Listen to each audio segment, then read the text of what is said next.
In a clock, there are 12 numbers. There are 12 numbers and there are two hands. This hand is known as hour hand.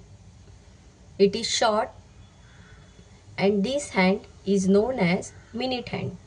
It is a long hand. Okay. This red hand is hour hand and this blue hand is minute hand.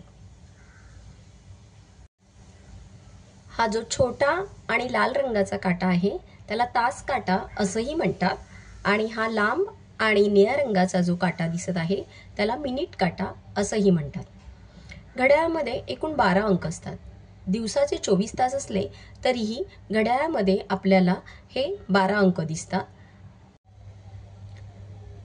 Hour hand 12 च्या पुढे आहे आणि minute hand 3 वर आहे. तर त्यावेळेला आपण त्याला क्वार्टर पास्ट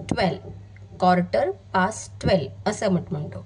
बघा, मिनिट काटा इथून इथपर्यंत आला म्हणजे हा या सर्कलचा क्वार्टर भाग झालेला आहे, म्हणून त्याला म्हणताना आपण क्वार्टर पास्ट 12 असे म्हणतो.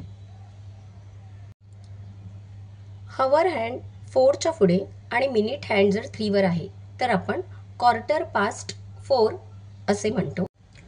हवर हँड 7 च्या पुढे आणि मिनिट हँड 3 वर आहे म्हणजे इथे आपण काय म्हणणार? बरोबर, करेक्ट आहे. आपण म्हणणार आहोत क्वार्टर पास्ट 7. आता या घड्याळातली वेळ किती दाखवते ते तुम्ही सांगायचं आहे.